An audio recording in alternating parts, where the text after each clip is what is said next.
اس لیے حکم دیا اس کا کہ مومن کے فعل کی تعریف کرو، اس کا حکم ہے۔ ایک مومن کے گناہ کو ثابت نہ ہونے کے لیے جھوٹ بولنا اللہ تعالیٰ کو سچ بولنے سے زیادہ پسند ہے۔ کہاں ہیں ہم؟ یہ کہتا ہے میں سچ کہہ رہا ہوں۔ ہاں، تیرے اس سچ سے اللہ کو نفرت ہے، تیرے اس سچ سے اللہ کو نفرت ہے جس نے ایک مومن کی تذلیل ہو، کہ وہ حق بات جس سے امت کے اندر توڑ پیدا ہو، کہ یہ حق بات نہیں ہے، یہ باطل کی تائید ہے۔ جی ہاں، کیونکہ باطل کا کام یہ ہے کہ حق کی صفوں میں دراڑ ڈالو، یہ باطل کا کام ہے۔ یہ سنو، بات سنو، چھوڑو، دھیان سے سنو، یہ باطل کا کام ہے کہ وہ حق کی صفوں میں دراڑ ڈالے گا اس طرح کہ نہیں، تم مسلمان کے فعل کی تعریف کرو۔ مولانا سعد کاندھلوی صاحب کہتے ہیں ایک مومن کو یا ایک مسلمان کو گناہ کو چھپانے کے لیے جھوٹ بولنا اللہ کے نزدیک سچ سے زیادہ اچھا ہے، اور تمہارے اس سچائی پر اللہ کو سچ بولنے پر اللہ کو نفرت ہے۔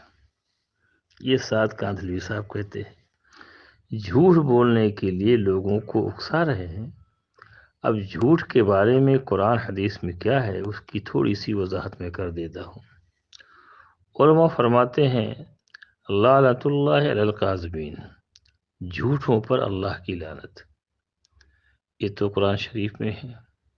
حدیث شریف میں آتا ہے، جو علماء فرماتے ہیں، تو پوچھا حضور سے کیا مومن بخیل ہو سکتا ہے؟ آپ نے کہا ہاں بخیل ہو سکتا ہے۔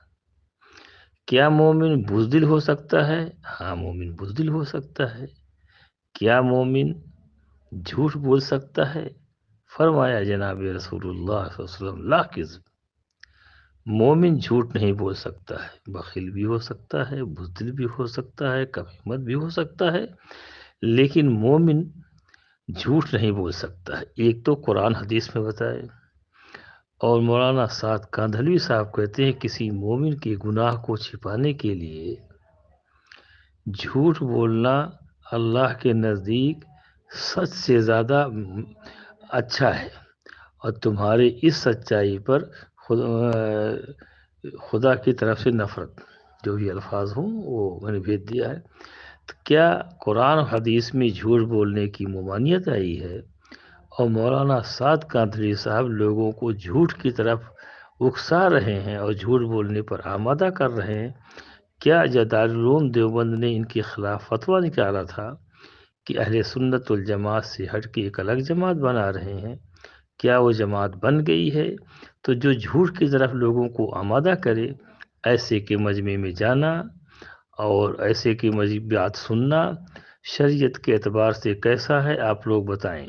اسی کو مولانا ارشد مدنی دامت برکاتہم نے کہا تھا کہ شورا کا ہونا ضروری ہے، کہ سعد کاندھلوی صاحب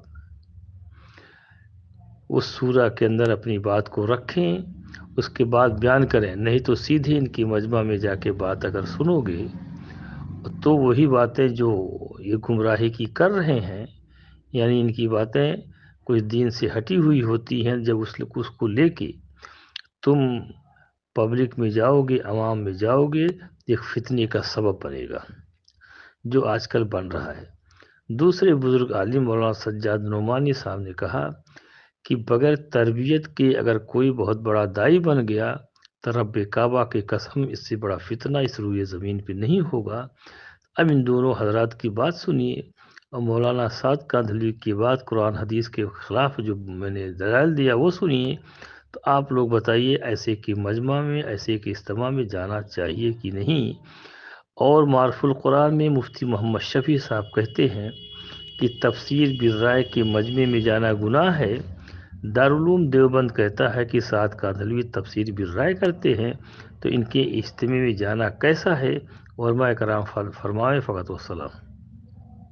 کو پیغام چلا گیا کہ تم کچھ بھی ہو، اگر تم چھوٹا بننے سے پہلے بڑے بن گئے تو تم دنیا میں اور امت میں فتنہ بنو گے۔ بس یہی بات آج آپ سے عرض کرنی رکھتا ہے۔ جی مستر اور دوسری بات یہ ہے جی کہ اس میں سب کا اتفاق ہے جی کہ مولانا سعد صاحب کی تربیت نہیں ہوئی ہے. جی جی جی جی جی مستر اس لیے میں یہ سمجھتا ہوں کہ یہ ضروری ہے جی ایک شورا ہو جس کے سامنے وہ اپنے بیانات رکھا کریں. جی مستر وہ ان بیانات کو جب یہ کہیں کہ اس میں کوئی حرج نہیں ہے جی تب اس کے بعد وہ تقریریں کریں. جی ورنہ تو ان کے غلط بیان سن کر کے لوگ جماعتوں میں جائیں گے اور وہاں تقریریں کرنے لگیں تو یہ تو ایک فتنہ کھڑا ہو جائے گا. جی مستر